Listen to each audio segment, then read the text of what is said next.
God is going to test you, and he's going to see if you really are the man you say you are. It's easy to say you're a tough guy, then God's going to put you in a position where you get a chance to prove you're a tough guy. I didn't miss a single day's training. I did not miss a single day's push-ups in that cell. I wasn't too depressed to train. I wasn't too sad to train, too anxious to train, too frustrated to train. I trained endlessly every single day. And it's interesting you talk about movies because it's true.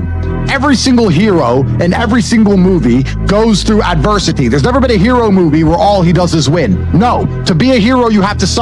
And this can be extrapolated out, not just about my life, but about all men out there. If you're suffering in some degree, even if you're a normal guy with a normal job and you're suffering at your job, or you're heartbroken because your girl left you or whatever, if you're suffering, that's part of your hero's journey. There is no hero's journey without suffering. If you have an easy life the whole way through, you never get to be a hero. That's the whole point of being a man, is that you're supposed to suffer. You're supposed to eat pain for breakfast. You're supposed to come and grow into a better version of yourself. That's exactly what life's supposed to be about as a man. And another thing I want to say, when you mentioned that movie that popped to my head, I find it amazing that men will sit and watch movies about prisoners of war in Japan, or watch movies about men who go to war and risk their lives, or watch all these hero movies, and they have admiration for the hero, and they believe themselves to be some version of a hero, and then they're too afraid to say no to putting on a mask. If you're not going to say no to putting on a mask, don't watch hero movies anymore, because you're certainly not a hero. You are one of the villains. You're not even one of the important villains. You're not even one of the villains with a name. You're the stupid little henchmen who get beaten up. Those guys who are on screen for a flash of a second and die without consequence. Nobody even cares or mentions them again. Their family don't even get to give them a funeral. They're nobodies. You're a nobody villain. You're not even an important one. The important villains, we know their names. You're a number. You're not a name. If you're going to watch superhero movies, don't put a mask on your fucking face. And if you want to be a superhero in life, you need to understand that for 80% of the movie, you're going to suffer. For 80% of the movie, you're going to lose. Watch any superhero movie. For 80% of the movie, it is nothing but pain and frustration and difficulty. And when your life is that way, you have a chance to grow into something fantastic, and you should thank God for every difficult thing he puts in your path. Yeah, so I knew the guards were watching me, and I'm stubborn, and I believe that every time I did push-ups and they saw me doing them, I believed in my heart it annoyed them. And I am a very stubborn man, because they wanted me to be sad and broken. But every time they saw me, I was sweating and training. And every single time they'd check, they saw nothing but a lion who refused to stop doing push-ups. And they didn't want to do push-ups. They were too lazy. They're sitting around. They're the guards. They're not doing anything. And every single time they checked me for weeks and weeks and weeks, all I did was train. And I found the motivation to do it by knowing that it bothered them that I refused to quit. I'm stubborn like that. I don't even know if it's true. All I know is that I can adopt a mental model which makes me as competitive as possible, and I decided my push-ups bothered them, and they were the ones who were keeping me locked in a room, so I will do push-ups at them. I didn't do push-ups for me. I did push-ups at them endlessly. If I was awake, I was doing push-ups, or I was resting, preparing for my next set at them. It was my only weapon of defiance. A man is unfairly imprisoned in a Romanian jail cell and trained so hard he emerges stronger than ever before. That is a movie. You get to live a movie as a man if all you had was some balls. Even you, think about your movie. You're literally saving the world, predicting the future. Our movies, I'm the most Googled man alive. We are living movie scripts. Why? Because we have bravery. Most men sit there and wonder why they're depressed, because you don't get to live a movie. You're not the main character of anything. You're not even a secondary character in anyone else's movie. You're an unimportant nobody because you were afraid your entire life. You've lived like a coward your whole life. You were afraid of what might happen if you have some balls. And then you wonder why you're depressed. I'd be depressed if I was you. Of course, your life sucks. I'd rather go to jail as me than live free as you. Because when you're free, you can't even do anything. You can't go where you want, you're broke. You can't have sex, girls don't want you. You can't speak because no one listens. So what are you free to do? You're more in jail than I ever was. When I was in jail, I was getting thousands of love letters from beautiful women around the world. Every single tweet I put out was watched by millions of people. I wasn't in jail. Dude, you're more in jail than I ever was. When I was in jail, I was getting thousands of love letters from beautiful women around the world. Every single tweet I put out was watched by millions of people. I wasn't in jail. 50 to 100 million people, exactly. Most of these people who have lived with cowardice in an attempt to preserve their freedom aren't even free. And that's what they don't understand. They're enslaved worse than I ever have been or ever will be. My mind is free. I'm allowed to think what I want to think and say what I want to say. They have thoughts and they go, don't know if I should say that. They second guess themselves. They're their own worst enemy. Every single part of me is on my team. I have enemies who want me dead. Fine. But every single part of me, my mind, my hands, my legs, every single part of me is on my team. My body doesn't second guess itself. My mind doesn't turn on itself. We don't break and self-sabotage. There's no civil wars inside of Andrew Tate. All of us against you. All of us. Well, absolutely it's backfiring, because that's the worst thing you do to a teenage boy, say, don't watch this man. And the thing that they don't understand, because these people are so disconnected from reality, all of these people are genuinely disconnected. They don't understand that my message makes people feel better. I teach men to be strong. I teach men how to make money. I teach men how to be confident, how to be motivated, how to be disciplined, how to be diligent, how to be hardworking. If a man adopts these qualities and applies them to his life will get better. This isn't a matter of just consuming content on the internet. This is a matter of people's lives genuinely changing their day-to-day reality. If that happens, if somebody's day-to-day reality changes because they're a fan of me and they listen to my content, who do you think you are to come along and tell them to stop and go back to misery? It's never going to work. It's never going to work. And the reason I'm so heavily demonized is not because the things I say, it's because I am so massively influential. And when I'm teaching these young men, these young boys, to have any degree of standard for themselves, any degree of parameter for what they will accept inside of their minds, they see that as a threat to the slave programming. If a man stands up for himself and has self-respect, he doesn't want to wear a mask because he respects himself. He doesn't want to take antidepressants. He respects himself. He doesn't want to eat the bugs. He respects himself.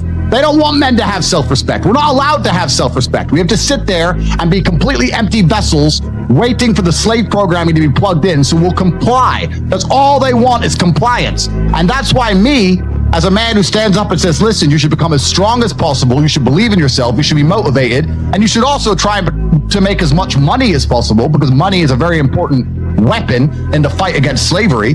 I am seen as public enemy number one for genuinely improving people's lives. That's how evil these people are. I am motivated by the lack. I'm motivated by the dark and the yin and the yang. I'm not motivated by the light. When I buy a brand new $6 million car, I'm not motivated to work harder because I have a $6 million car. I'm motivated to work harder because I would hate not being able to buy a $6 million car. And I feel like perhaps my whole life I've been motivated the dark. Still? I think it is, but I think it's just an attachment to the dark. I think the masculine essence is. Even when I was a professional fighter, I wanted to win. But the primary reason I wanted to win is so that I could make him lose. It wasn't about me winning. It was about him losing. He spent 8 weeks calling out my name and telling the world he's going to beat me, and telling his wife, don't worry, wife, it's going to be okay. I'm going to win. I'm going to pay for the kids. Don't worry. I love you. I'm training so hard. And he's told the whole world he's going to beat me. So by forcing him to lose in front of his family, that gave me satisfaction more than winning itself. I've always been attached to the dark of the world.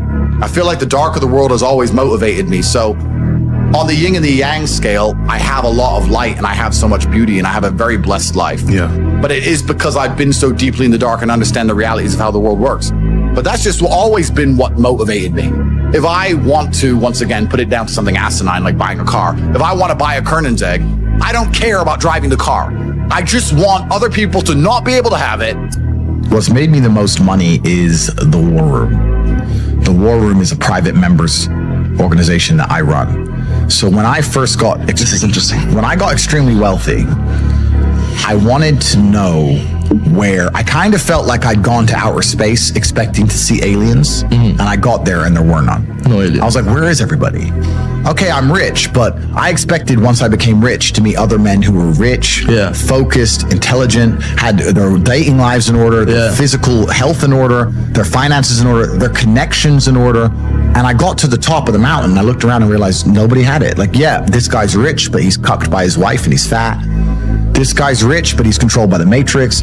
This guy's rich, but he's dummy. He just made a bunch of money making music, rap. He's an idiot. This guy's rich. Like, there was nobody who had it all. I was like, and I wanted a network of genuine predators. I wanted the Freemasons almost. I thought, I didn't want to join their organizations, but I wanted people like you. I wanted people like me. So I started an organization to find those men. If you spend all of your time sitting around people who talk about how to become powerful and influential and rich, guess what you're going to end up being? Powerful, influential, and rich. So now I have the greatest network on the face of the planet. And when I say it's maybe the most money, it's not because of the membership fee. The membership fee is very low. It's cheap. It's because of the opportunities and connections inside of the War Room. And that's why I am ultra competitive, and that's why nobody will ever beat me. If you're an individual and you wake up and think, I want to make my life better, and you spend 8 hours reading a book, that's fine. When I wake up to maybe 25 messages from some of the most influential and rich people on the planet that you've never heard of, telling me, buy this now. This is an opportunity to make money on the Russian ruble. This is an opportunity to make money here. This is an opportunity to make money on this land. This is what's going down in Iraq. Here we have an opportunity in Nairobi. And I'm sitting there going, okay, and I have got all this curated information and genuine opportunities in real time presented to me. And within 15 minutes, I've made a $5 million investment. Yeah. You're on page 1. You're still reading your book. The introduction. You're still reading. Yeah, you're still reading the introduction. And this is why, against people like me and my network and the other people inside the war room, you will always lose. Yeah. So the war room's maybe the most money, but not because of membership fees or anything like that, because of the genuine connections and opportunities inside the war room. And we're just free minds. Anybody who listens to what I say and agrees with it and likes it should understand that you are the sum of the 5 people you spend the most time with. 100%. And if you know that, then you need to make sure you're not spending time with anybody you don't want to be. And if you learn and absorb and you're in the right place, then you can do fantastically well. So the war room, I mean, with the war room network now, dude, I could never be broke ever again. I think the world would be a terrible place if everyone had a free mind. You do need the slave minds. I've heard you say that.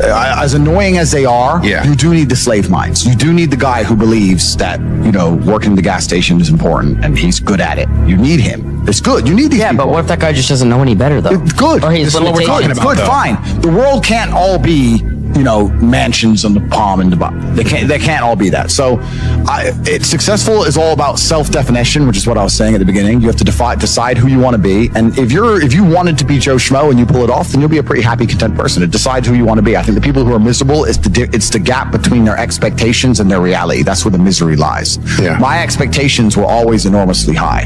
Even when I was a nobody, I knew I had to be filthy rich and a kickboxer, and I knew I had to be the kind of guy that people gave a shit. Were you happy at that point? I know, but I knew I'm basic things. At the age of 15, I knew that if I'm the kind of guy that if I raise my voice, people are going to care. I'm not going to be the guy who starts shouting and everyone thinks it's funny. I know I'm going to be the kind of guy who is genuinely a formidable opponent in all realms of human endeavor. I know I'm going to have money. I know I'm not going to take. Where did that come from, though? But You can't just. Yeah, I know. And I understand what you're saying, because my whole life you I had the felt same like thing, there's bro. always more. I know that there's more. But I think a lot of people have that.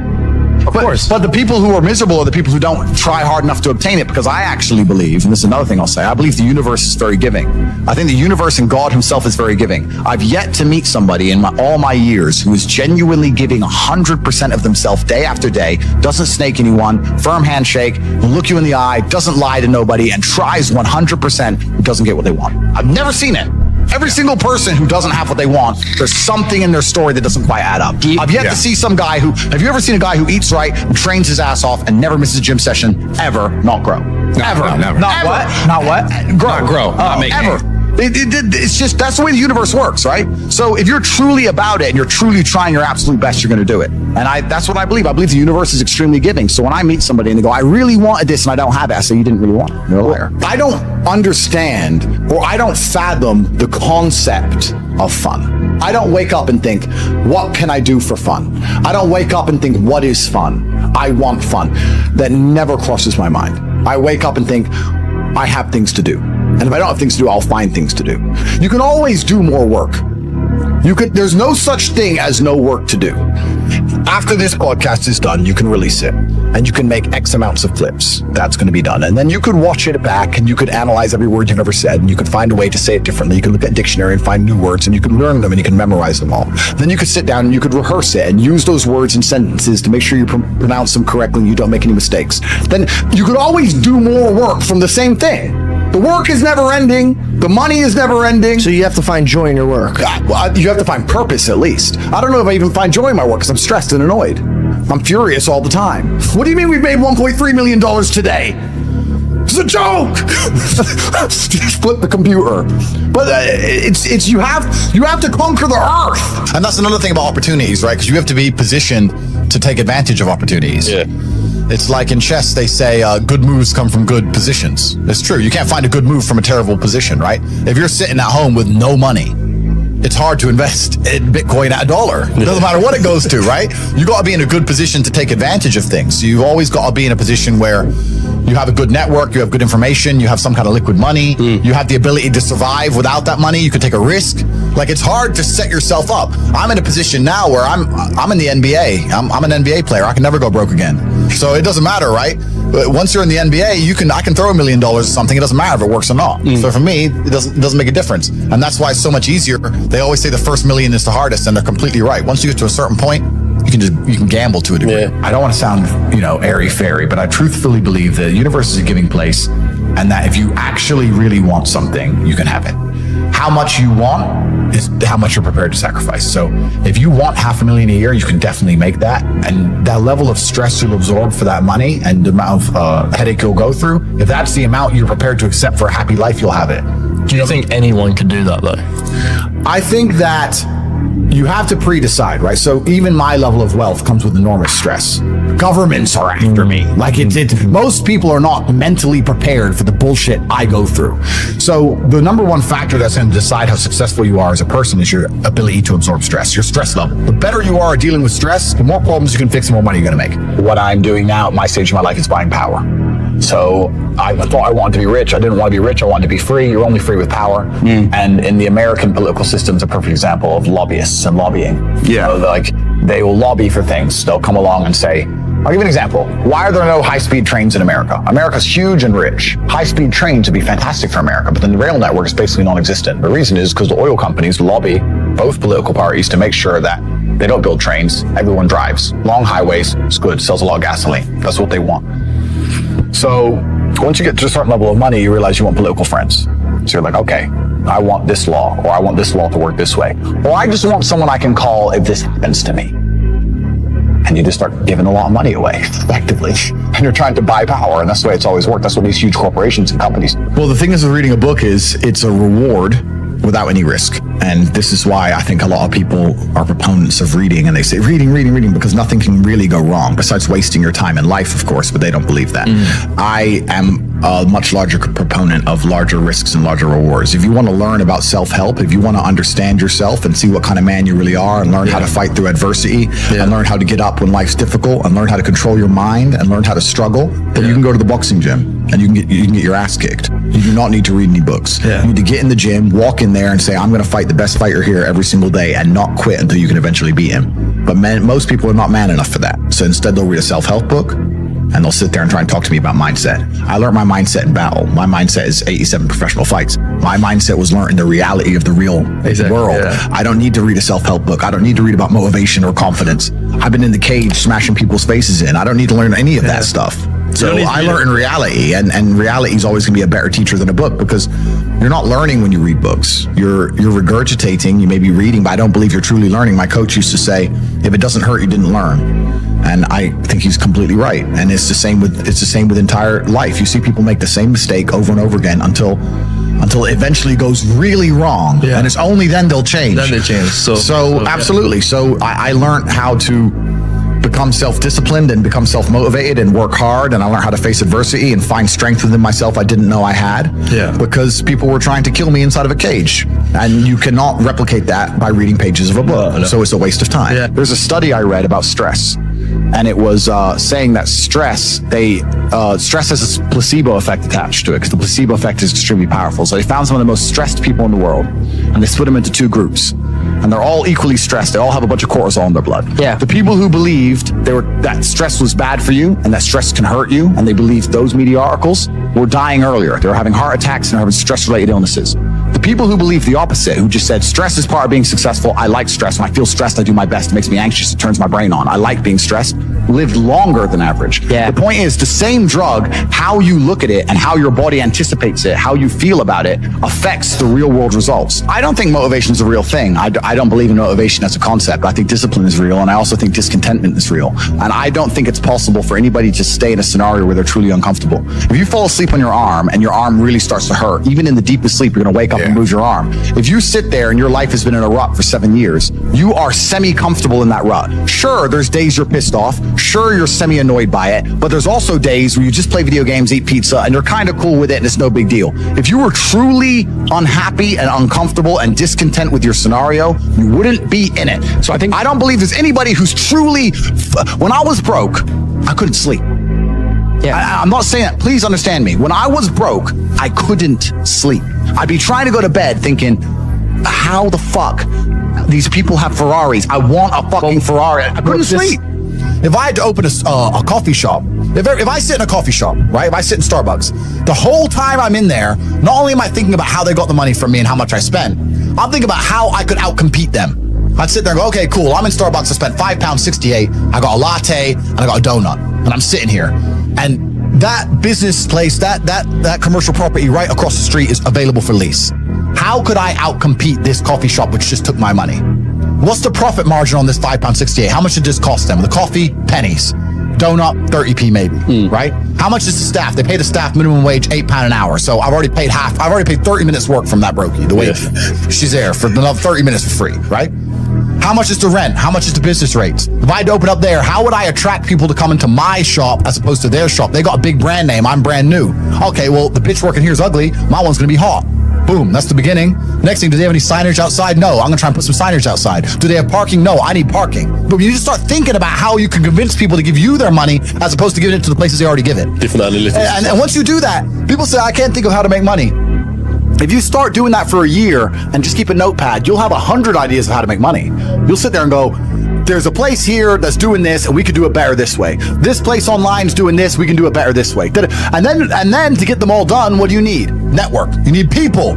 It's all about people. Then you need to either go in the war room if you want to join, or have your people around you and say, okay, we can make money with this. Who's going to do it? Who's not lazy? Who's getting up at 4 a.m. tomorrow?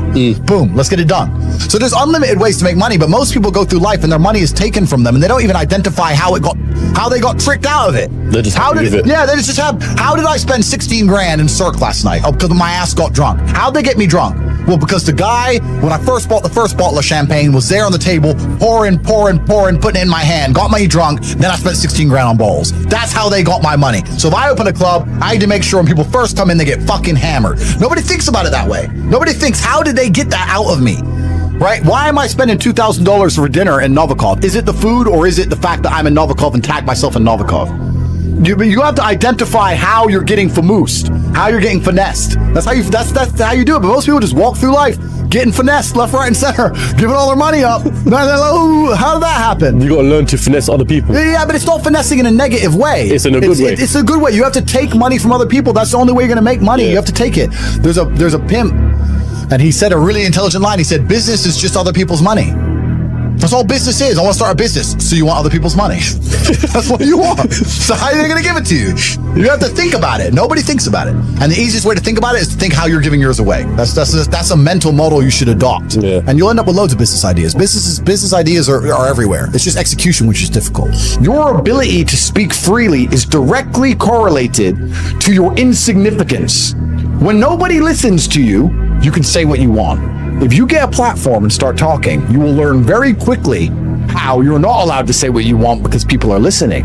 You're free to talk in an empty room. You're not free to talk to millions of people who are paying attention to you.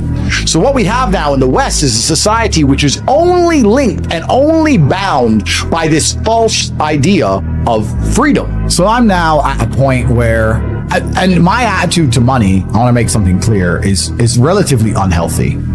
I have no respect for money. There are people who are much smarter with money than me. I don't have any respect for money at all. I don't believe in saving money. And I think a lot of that is down to I'm not advocating people to be like this. It's my life philosophy and the fact that I don't live in any realm of fear at all. I can't imagine myself not being able to make more. I can't ever be poor. And if I wanted something now that took every penny of my net worth, then I would buy it. I'll give you an example. I have an 812 Superfast, a Ferrari. I love it very much. They've released very nice. Yep, they've released the 812 Superfast Competition. They've released a competition version. Instead of 400 grand, it's 1.6 million, which is a big difference for a bit of a body kit. And I want one in Europe and I want one in Dubai, so I bought two. So I bought $3.2 million of Ferraris. Should I have done that? Well, yeah, I can. But my point is, I'm happy to just spend money. Don't give a shit, right? But that's down to my faith in myself. So when you're asking how much of my income's disposable, in my mind, all of it. I don't give a shit. I have a lot of money left because I can't possibly spend it, but I'm happy to spend all my money. What really matters are the systems you build, the robust systems. If you have a robust system that's guaranteed to pay you $50,000 a day, and it always will, and you have faith in it, and you're working hard and you're on top of it, and it's going to pay you at 9 a.m. every morning 50 grand, you could spend 50 grand a day. If you wanted to. You know, you may not want to, but you could. So for me, all of my money is disposable. I don't have a clue how much money I have. When I was broke, I knew exactly how much money I had. I had 117 pound in the NatWest, and that was it. I'm poor, rent's paid, I ain't got nothing else. When I was broke, I knew exactly how much I had. But now I'm at a point where it gets really difficult to truly measure how much money I have, because you have cash. Okay, that's easy. I have some crypto, which is constantly fluctuating. And then you have assets, and the price of the assets is constantly fluctuating. And then I have companies and income streams, which need to be valued. And how do you value them, right? They can be an 8 times multiplier in some circumstances, and others, they'll be a 10 times multiplier. So it's really difficult for me to put a value on it. If you were to say to me, how much money do I have in the bank? But then even then, because I've got to be careful what I say on this podcast. But even then, once you have a healthy respect for money, once you get past a certain amount of money, you don't need it in the bank. Like there's no point in me having 50M liquid in the bank. Why? Well, then what am I going to buy? You know, you're like, as long as you have whatever you have in the bank to run around the world with, you have enough. So you try and put that money to use, right? You buy assets, XYZ.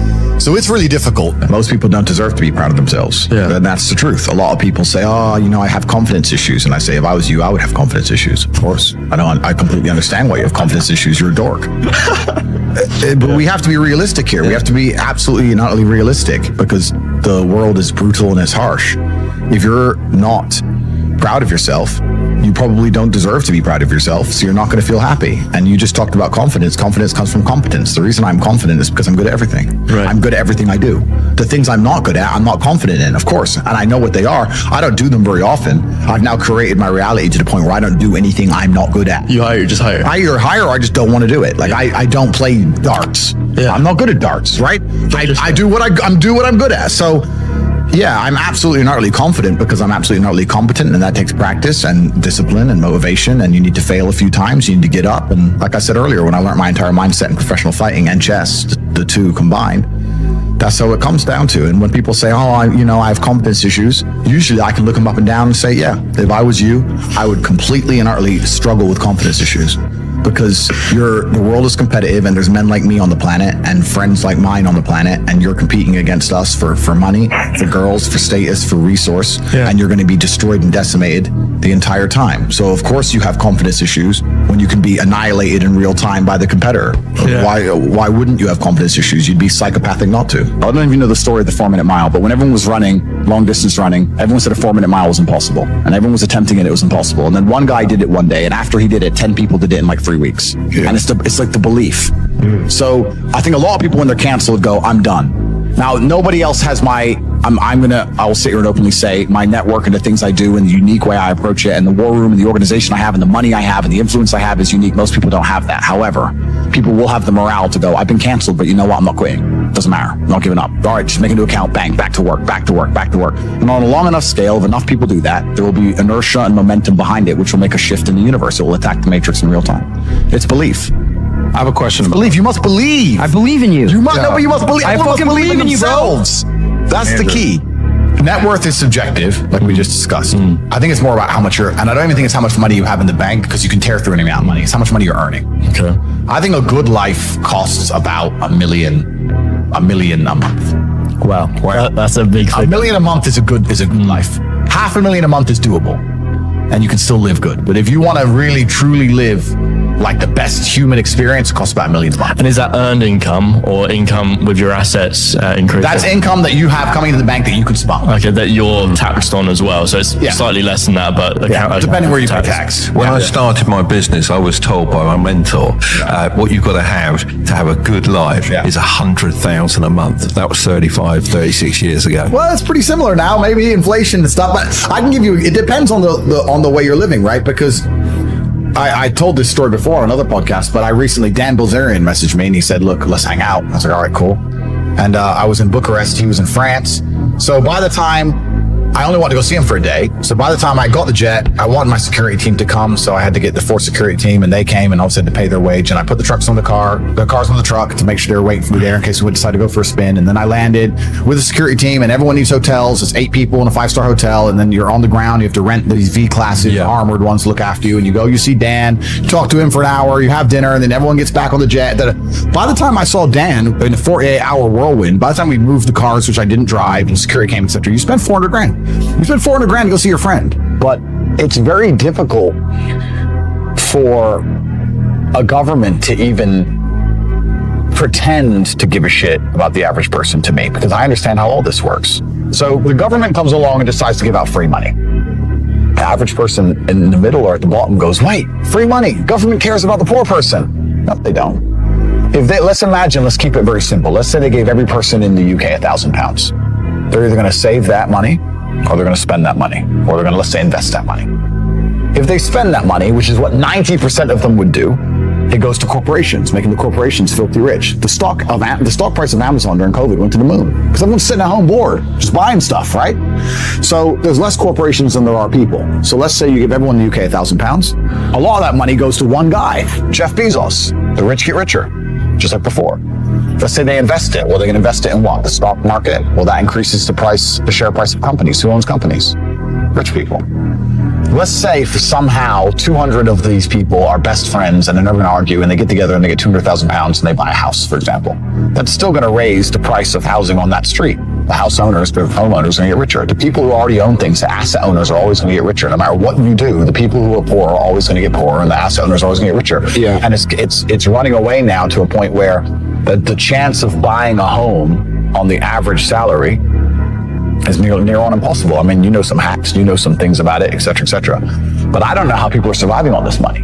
I still very much understood any business I'm going to launch from now on out, I need to find a way to get attention. Not in a negative way, not in an attention-seeking way, but that's what adadvertising is. Yeah, how do I get yourself out there? Yeah, how do I get attention in the world today, which is difficult? And then once I get that attention, how do I monetize it? Yeah, because that's the world we now live in. Rihanna, when she launches a makeup brand, no one buys it because of the makeup. They buy it because it's Rihanna. She has attention. She can monetize it any way she chooses. Rihanna can launch a fucking clothing brand, makeup, sofas. Who cares? It's Rihanna. Yeah. She's going to sell, right? So that proves that we now live in an economy. We live in a world where the most valuable currency, the most valuable thing that exists is attention. It's extremely difficult to get because people's attention spans are lower than ever. Yep. Bro, they're non-existent. Have you ever watched someone on TikTok? Next time someone's on TikTok, watch them. Because I don't have a TikTok account myself, but I see people on it. How long do they give a video to interest them? Maybe a third of a second? They're like, not interested enough, move on. Bro, that quick. If you don't get my attention in 0.25 seconds, I'm not interested, right? That's how hard it is now. So, and it's getting harder and harder because the apps and the algorithms are retraining our brains to do that. Yep. So now we live in a world where if you can find a way to hack these algorithms and you can find a way to get attention, and there's lots of different ways to do that, then you can find a way to monetize it. And off the back of that, you can become a very, very wealthy individual. Just do it all at once. I mean, that's what I do. I've had people come into my office and say, are you on a phone call and playing chess and reading a web page at the same time? I'm like, yes. I'll be reading what I need to read and on the phone and at the same time playing chess. Otherwise, my brain's not full enough. You need to be stimulated. Yeah. So, yeah, can I focus on one thing? Not easily. But am I massively successful doing enormous amounts of work? Yes, every single day. Yeah, so that's the most important thing. It's just staying within the parameters of constructive. If what you're doing with your energy is constructive and you're within those parameters, then you're going to be massively successful anyway. I am scared about the fact that someday someone's going to say, you know what, this guy's causing too much problems, or he has too much influence. Can he just? Why would he just crash his car? Can his jet just crash? Can we just get rid of this guy? Because it fixes a lot of issues. And then you have to sit and say, is my life worth more than the trouble I'm causing to these people? They don't give a shit about me. They don't give a shit about anybody. So you do get to a position where it's scary, and then you have to sit and decide, well, do I want to sell my soul to the devil and cuck? Or do I want to just shut up and disappear, which is also cucking? Or do you want to live for something? And do you want to die as a name as opposed to a number? People who are still dependent on the system will fight to defend the system. There are people who I will sit there and say to them, look, your university degree is a scam. They lied to you. I will show you how to make money. And their reply will be, no, I went to a good university. They are desperate. No, that degree means something. You work at Greg's, G. Doesn't mean, and shut up. They won't accept it, right? So certain people are not ready for the truth. People who are ready for the truth seek it and they find it. Well, also, there's no light without dark, and there's no joy without pain. You can't have a rainbow without a little rain. Exactly. And no matter how hard you chase pleasure and happiness, there's going to be dips and troughs in between. There's going to be come downs and downtrends.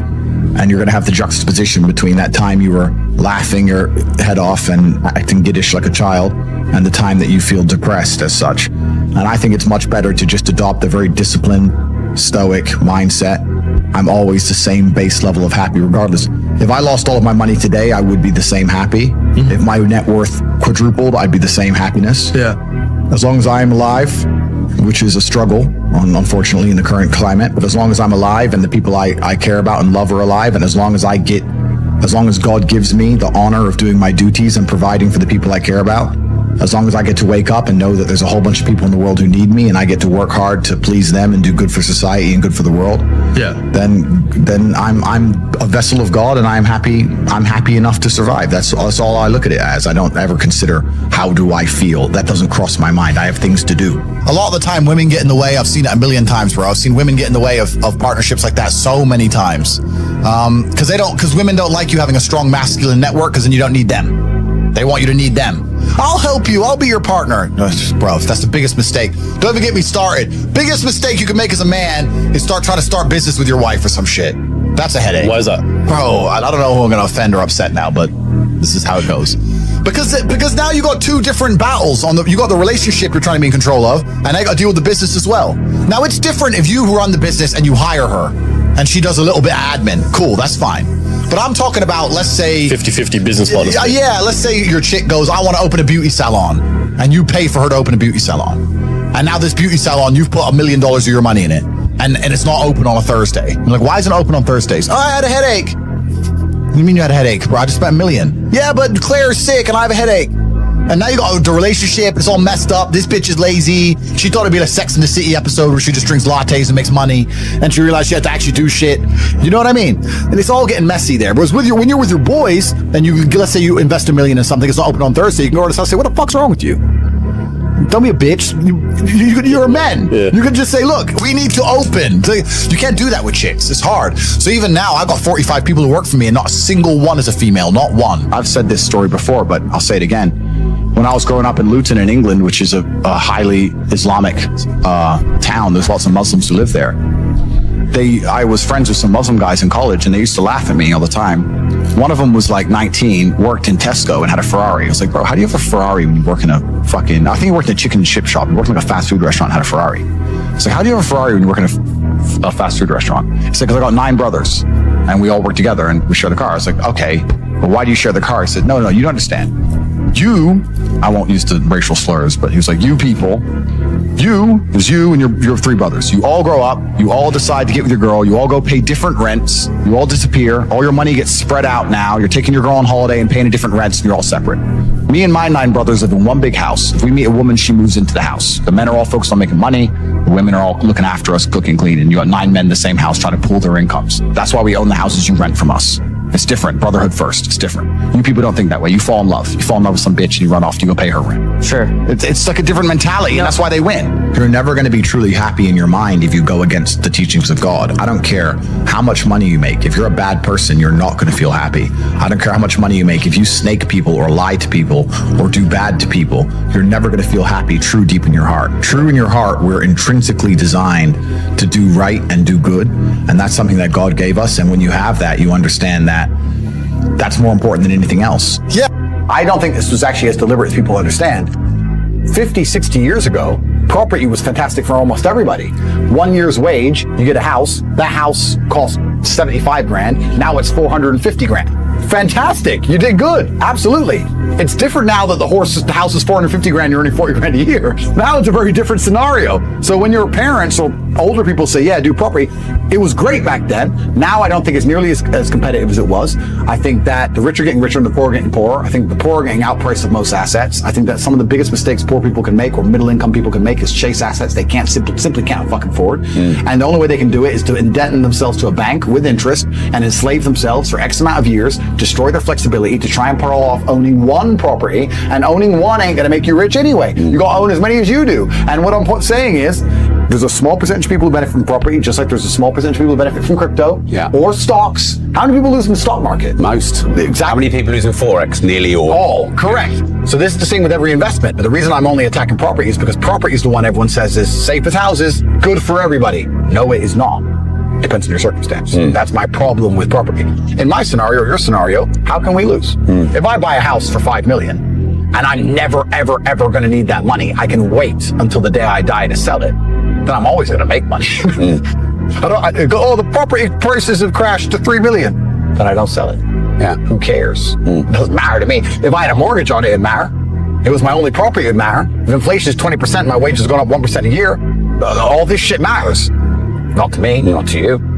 We're the 50. The 950 people here need to join the real world and learn how to make money a different way.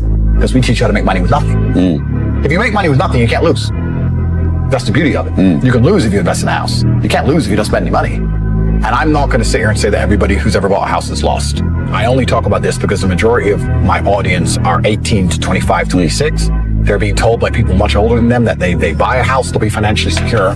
And I'm telling them that that is simply not the case. And also, there's a bunch of intangible disadvantages, like the absolute inflexibility of the house. I don't know in your experiences, but people I know have spent 2-3 years trying to sell a house. 2 years is eternity.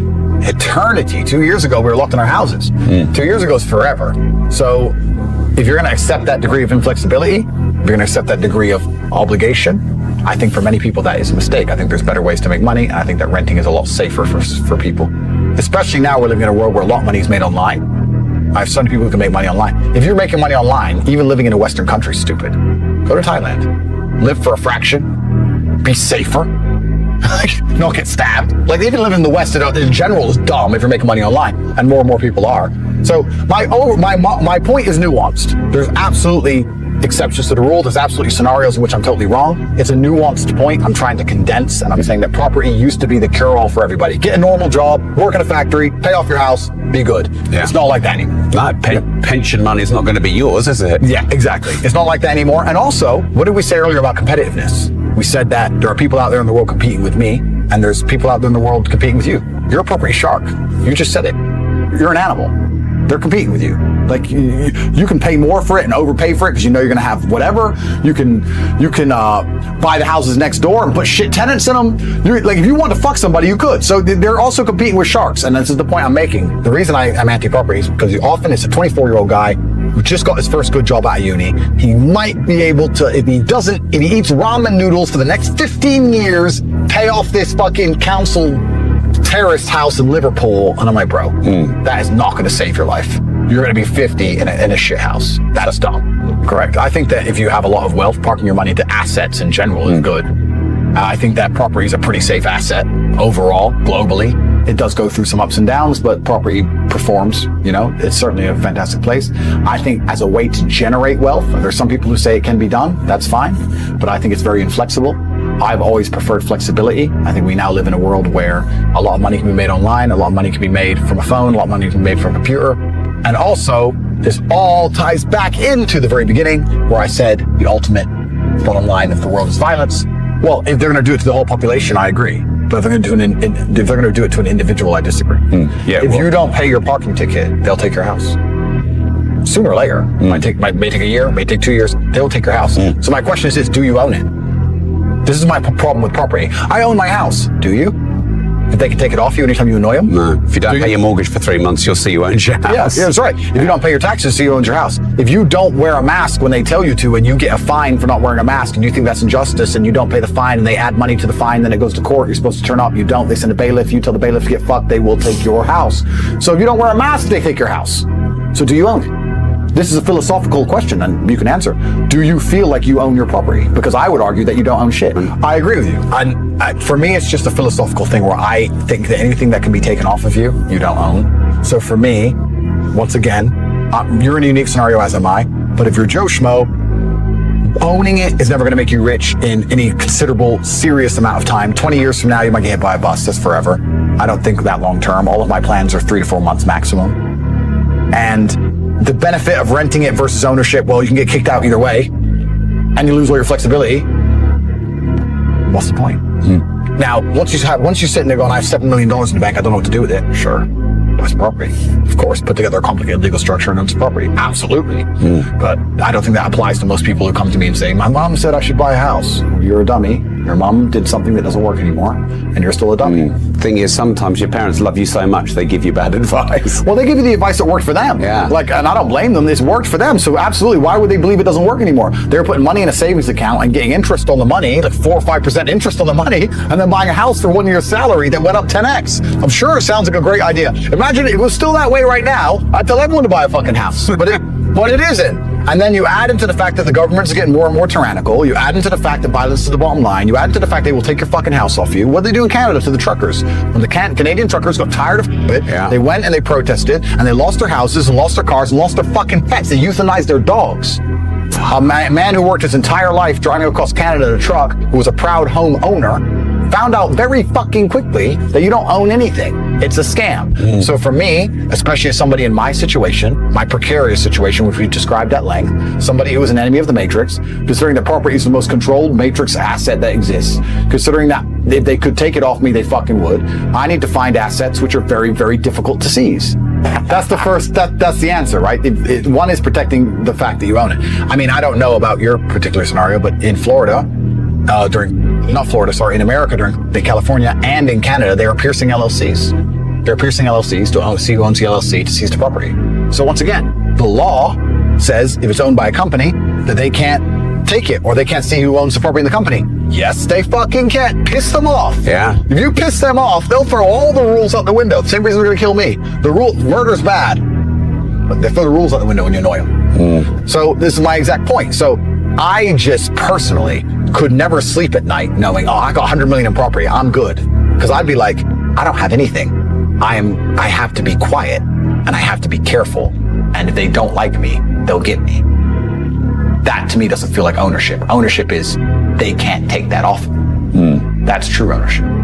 So you don't own property. It's a scam. It's a lie. To sit there and go, I'm sad, and I don't feel good, and I don't feel happy. Like, you just sound me. I'm so important. I should be happy. What about me? How do you be depressed without narcissism? And how do you be depressed without absolute selfishness? Bad things happen to you. Bad things happen to everyone. I'm not saying you don't have a hard life. I'm not saying you shouldn't be sad. I'm not saying that. I'm saying your obsession with how you feel and no obligation or no concern for the people around you or your duties or the things you need to do is why you feel the way you feel. I find it remarkable that some of these famous people kill themselves when they have kids. Yeah. Like, I'm going to say this now. I don't care how much trouble I get in. If you're a man and you have children and you kill yourself, you're a piece of shit. Yeah. You're a piece of shit. Don't care how sad you feel. You're going to abandon your children because you feel sad? Because you got a thought in your head, a feeling in your brain, you're going to abandon your kids and leave them fatherless? You're a piece of shit. Cowardice. You're a coward. And the fact that you will even do that shows the absolute narcissism these people operate under. That they feel like their feelings matter more than the upbringing of the children they birth. It's insane to me. And if you actually have a sense of duty and a sense of purpose beyond yourself, it's very difficult to get depressed. It's very hard for an individual ant or an individual bee to be depressed if the beehive is functioning. I can't be depressed when I'm in a matrix attack and they're trying to destroy my life and they want me to be sad. I can't be, because I have children to pay for and I have a business to run and I have employees to pay and I have things to do. I don't have time for it because I have to think about something other than myself. So I don't think depression, and in fact, we'll go back to the original point I was going to make. Depression, along with Satanism, along with a lot of these ideas, along with even the LGBTQ crap, it's all about how I feel. Yeah. It's not about how does this affect other people. We talked about Mr. Beast earlier. None of these people sit there and go, I feel like changing gender. How will this affect all the children who watch me? How will this affect society? They're so selfish. They only care about themselves. So the Matrix is trying to push selfishness. It doesn't like us to look at the fellow human and see them as something akin to ourselves, because then we're going to be harder to psyop. They only want you to care about you and only you. which is why they push the divisions, right? It's why they push racism on purpose. It's why they push the division, the political parties on purpose. They push the divisions because if we unite and start to sit and say, wait, I care about what happens to other people because of my actions, not just what happens to me, that would be a far different society. So Satanism, I think it's being pushed for the same reasons a lot of things are being pushed. I think if I was in charge of the Matrix and I had to try my very best to control everybody, the first thing I'd want to do is split them up. I'd want everybody to be selfish and self-obsessed and have their little robot at home and their little pod and obsessed with their Apple TV thing on their eyes. Bro, I see that and it scares me. I see people in public with, what are the Apple Vision Pro? Yeah. I get scared. Yeah. You've seen that, what's it called? Sora. You've seen that? That's crazy. Bro. And it's still in beta testing. Imagine we're going to be 10 years from now. Yeah. And I think, personally, what I try and do is get ahead of these things. So I'm not a geek. I'm not technologically super advanced. I have a lot of people who work for me who are. So even inside the war room or inside the real world, I have people inside of my platforms whose specific job, who I pay hundreds of thousands of dollars to a month. So they're on top of these things. So we can teach it to other people. And I see something like Sora and think, okay, that can make me a lot of money if I'm ahead of the curve. So I need to get my team involved in it. We need to make a whole bunch of money. But if you're the average person at home and you're watching AI continually take over the world and you're not at least learning how to implement it so you can benefit, you're toast. You're toast. Most people are going to be replaced so quickly. I don't think the average person at home realizes how replaceable they are. I'd argue now that 80% of the normies I talk to, ChatGPT would be far more interesting than them. They're that boring. The average person at home, if they were trying to get a girl, would be better off putting ChatGPT in the combo than themselves. That's how bad they are. And they're arrogant and they're narcissistic and they think, no, I'm special. Most of you are not special. You're not. And because you're not special, you're going to be replaced by machines. And once you're replaced by machines, you're going to become useless. And you're still going to have expectations. You're still going to want to eat and you're still going to want a wage and you're still going to want a good house and a nice car. What are the elites going to do with the populace once they become completely useless and remain to be entitled? You're useless eaters. Useless eaters always end up decimated. In any period of human history, in any civilization, if you had a large subsect of the populace that had no purpose, they got decimated. So if you're at home sitting there thinking, well, I can become useless and the government will just feed me, I'd argue they'll starve you to death instead because they don't need you around. And most people are going to be replaced very quickly by these machines. Sora, I said to my camera guys when I saw Sora, I was like, you're out of a job. You're fired. We started laughing about it. But it's true. And think of how fast technology advances. Where are we going to be in 20 years from now? Yeah, it's going to be crazy. It's insane. You need to get ahead of these things. It can be used for good or bad. Social media can be negative if you sit there and digest bad information, but it's also one of the reasons we managed to get to such large, such a large subsets of the population. So it can be a good thing and a bad thing. Inside the real world, inside my online university, we push AI very heavily. And I was having a conversation with someone the other day who said, oh yeah, I don't use AI because I'm a club promoter. And I said, if you're in any business in the world today, it doesn't matter if you're a plumber, it doesn't matter if you're a club promoter, it doesn't matter what business you're in, you should be learning how to implement AI because it's going to be the people who use AI and the people who fail. Yep. Those are the only two options, which is why we teach it so heavily inside of my university. And I said to the club promoter, what do you do? He said, well, I get guys to book expensive tables at the club because I bring pretty girls to the table. And I said, okay, well, if you had an AI machine, let's say you use Sora to put together a video of the best club night ever. And let's say you use ChatGPT to speak to lots of girls and explain what's going to happen and why they're going to have a great time at the club. And also get ChatGPT to speak to rich men and explain to them what a great time they're going to have. And you could mass speak to people at a much larger rate than you can do by yourself sitting there typing. You're going to make more money. Yeah. You can implement AI in club promotion. You can get the most fancy video and you can get a ChatGPT learning bot to realize exactly, this is actually a point I want to make, to realize exactly what trigger words get the girls to want to party and what trigger words get the guy to want to spend money. And you can put together some data and you can stop talking to people completely and you can focus on the AI learning mechanisms to do all the work for you, which is why we're teaching it inside of my university. There's not a job on earth where you shouldn't be using AI mechanisms to do it for you because that's what they're doing to us already. Yeah. We live in this surveillance capitalism world where a lot of the tech companies, a lot of the largest companies in the world are making money purely based on prediction of our behavior. They build digital versions of us online. They build there's a digital Matt, there's a digital Andrew based on all of our spending habits, how long we spend on each website, which part of the website we click on first, which websites we visit, how long we spend on our email, which email topics, make us reply. They're constantly gathering data on us and putting together digital versions of us so they can predict our behavior to make as much money from us as possible. And once they can do that, they then try and alter our behavior so that we become more profitable. And they do this on purpose so that we become a person who's worth $12.59 to be a person who's worth $14.03 by altering how we react to certain things.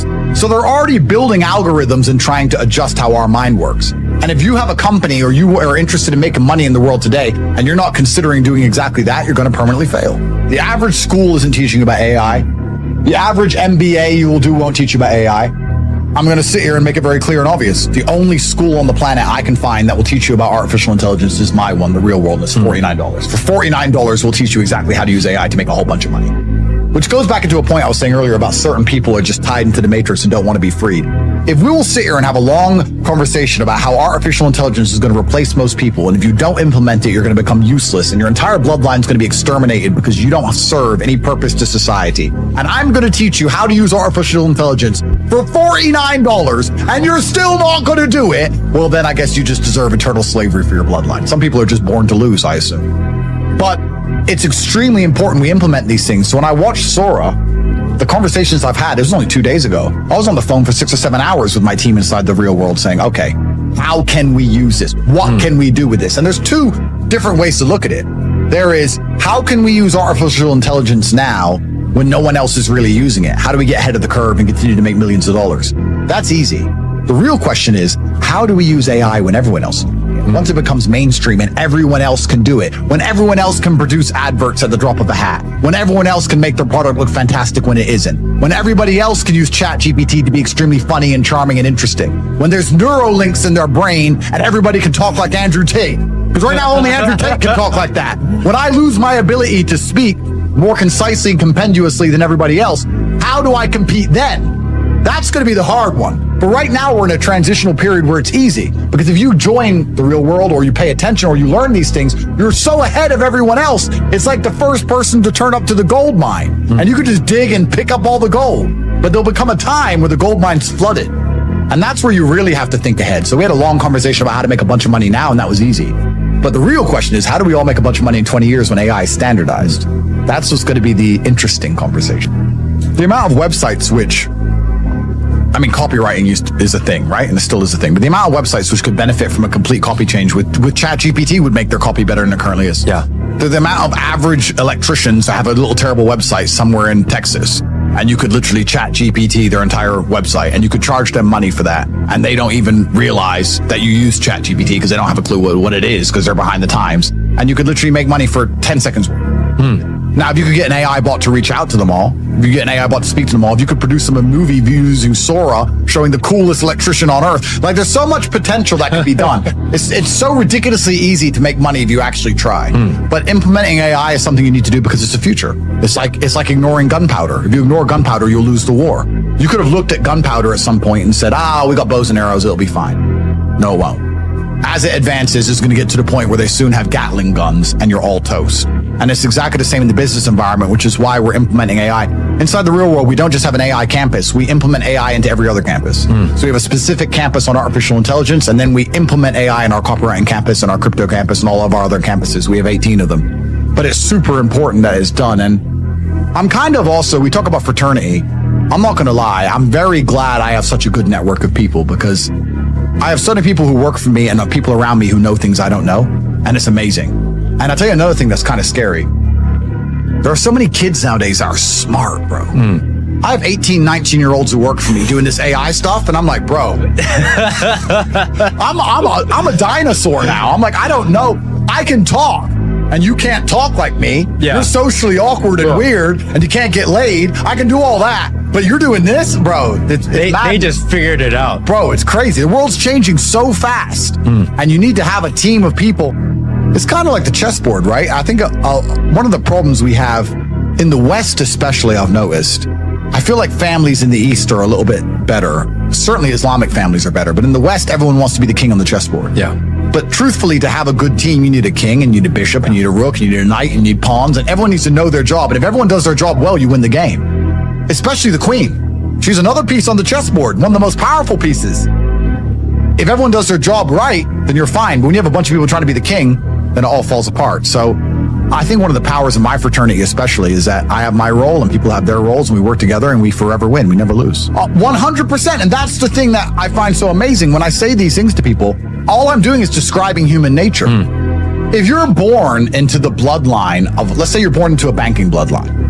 And let's say you're going to all these weird sex parties and you've never worked a day in your life and you live on a yacht and you're just some weirdo banker, right? They're going to believe they're genetically superior to you. Are they? No. Are they physically stronger than an NFL athlete? Fuck no. Are they genetically superior? Are they smarter than the average person? Probably not. But they're going to believe they are because they're born into that lineage. So they're going to believe that they're somehow special and better than you. They're going to believe that they can make you do things that they don't have to do because they're better than you. That's human nature. They're the king on the chessboard and they have a lot of power and they're going to put you in a position of serfdom because they want to do it. The question is, are you going to accept it?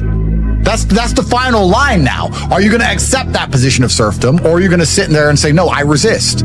I don't want to do that and I'm going to get rich and important myself so I can live my own version of reality that I want to exist in. I don't want to exist in your version of reality. You're either a player on someone else's board or you can try and make a genuine impact. And it's kind of like we were talking about the war earlier and how it's coming for all of us. And every single battle that's ever happened in history, it doesn't matter if it was Waterloo, it doesn't matter if it was one of the battles in ancient Rome or ancient Greece, it doesn't matter if it was the Spartans, it doesn't matter what it was. There's a death toll, there's a number, and there's a few notable names. Everybody died. Yeah. Everyone died. So when they